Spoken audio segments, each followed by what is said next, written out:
नमस्ते साथीहरू। आज म मल्लाजबाट बेनी झर्दैछु र म तपाईहरुलाई यो मल्लाजदेखि बेनीसम्मको यात्राको छोटो चाहिँ भिडियो बनाएर यहाँहरु सामु राख्दैछु।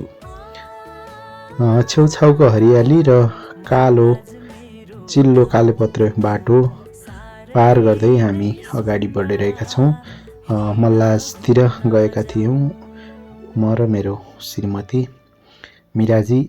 हामी चाहिँ मल्लाज गएका थियौं र अब हामी फर्किँदै छौं। म तपाईहरुलाई बाटोको दृश्य पनि देखाइरहेको छु र बाटो अगाडि बढ्दै गर्दा हामी बाटो नजिकै रहेको यो लुलाएको धारा भन्ने छ, एउटा यहाँ मूलको पानी छ जहाँ मेरो श्रीमतीले त्यो धारो मिराजीले धारो हेर्ने रहर गरेपछि हामी त्यो धारोमा पस्यौं र धारोको चिसो पानी खाने रहर गरिन् उनले र पानी पनि खाँदै छिन्।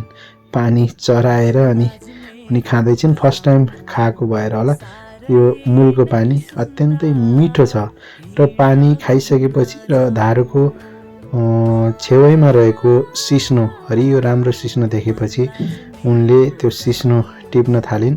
सिस्नो अचम्मै मन पर्छ उनलाई र उनले सिस्नो टिप्न थालिन् र म फेरि उनलाई छोडेर त्यही नजिकै रहेको पिकनिक स्पोट जहाँबाट हामी बेनी बजारको दृश्य अवलोकन गर्न सक्छौं पिकनिक स्पोट तर्फ लागे म र म तपाईहरुलाई पिकनिक स्पोटको चाहिँ दृश्य देखाउँदै छु। पिकनिक स्पोटको बीचैमा रहेको यो चौतारो छ र यहाँ चाहिँ दुई तीनवटा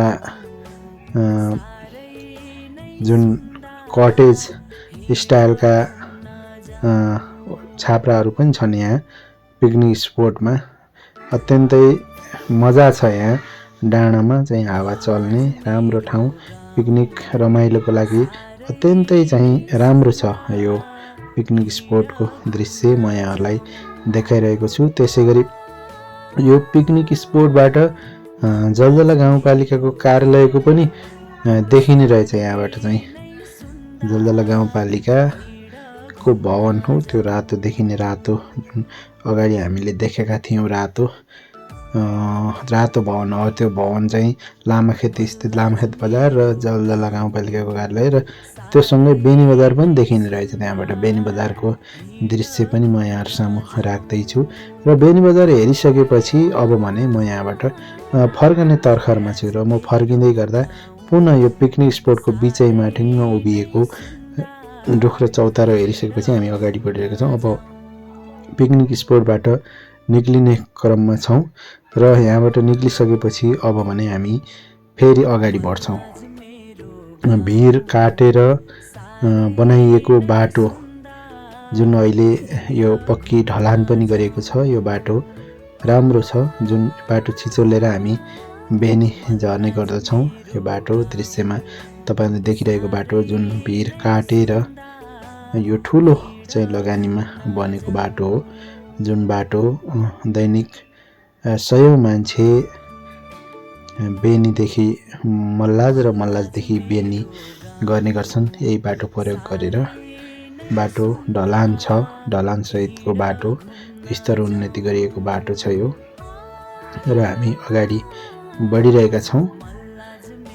तपाईहरुले देख्न पनि सक्नुहुन्छ दृश्यमा बाटो अत्यन्तै जोखिमपूर्ण ठाउँमा यसरी चाहिँ भिर काटेर बनाइएको बाटो हो। तपाईहरुले देखिरहेको दृश्य आफै बोल्छ। मैले चाहिँ वर्णन गरिराख्नु पर्ने अवस्था छैन र हामी अगाडि बढिरहेका छौं। यो भिरको बाटो छिचोलेर अगाडि बढिरहेका छौं। गाडीहरू चलिरहेका छन् र म जुन हामी गाउँमा केही लसुनहरू लगाएका थियौं र त्यो लसुन उक्काउनको लागि पनि हामी गाउँमा गएका थियौं म र मेरो श्रीमती। यति बेला मेरो श्रीमतीले जुन यो भिडियो खिचिरहेकी पनि छन्, भिडियो खिच्दै हुनुहुन्छ मिराजीले र म अगाडि बढिरहेको छु र म यहाँबाट हामी तपाईहरुलाई बेनी बजारको दृश्य पनि देखिन्छ केही समयमा। बेनी बजार गाडीहरू तलमाथि गरिरहेका छन् यो बाटो हुँदै। तपाईहरुले बेनी बजार देख्नुभयो। बेनी बजार यहाँबाट देखिन्छ। राम्रो तरिकाले बेनी बजारको दृश्य अवलोकन गर्न सकिन्छ यो डाँडोबाट। र त्यसैगरी यो बाटो मल्लास आउने जाने बाटो हामी यही बाटो प्रयोग गरेर हामी हिँड्ने गर्छौं। तपाईहरु देख्न सक्नुहुनेछ। बाटो अप्ठ्यारो भए पनि यसलाई चाहिँ सजिलो बनाइएको छ ढलान गरेर। बाटो ठाडै छ तैपनि राम्रो छ। मान्छेहरु हिँडिरहेका छन्। मोटरसाइकल, जीप, सानो खाले बसहरु पनि यो बाटो हिँड्ने गर्दछ। देख्न सक्नुहुन्छ मानिसहरु हिँडिरहेका छन्। बाइकहरु हिँडिरहेका छन्। बाटो ठाडो छ तथापि भिरको बाटो यस्तै हो यो भौगोलिक अनुसार। र भने हामी अगाडि बढिरहेका छौं। बाटो तपाईहरुलाई देखाइ पनि रहेका छौं बाटोको दृश्य।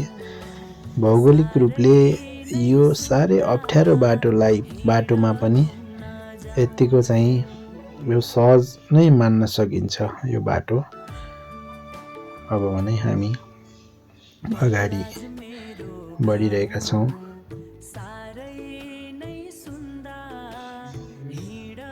बाटो राम्रै छ यतिको तुलनात्मक रूपमा। पहाडी भूभागको बाटो यतिको राम्रै मान्न सकिन्छ। बाटो सजिलै छ। हामी प्रायजसो यही बाटो तलमाथि गर्ने गर्छौं।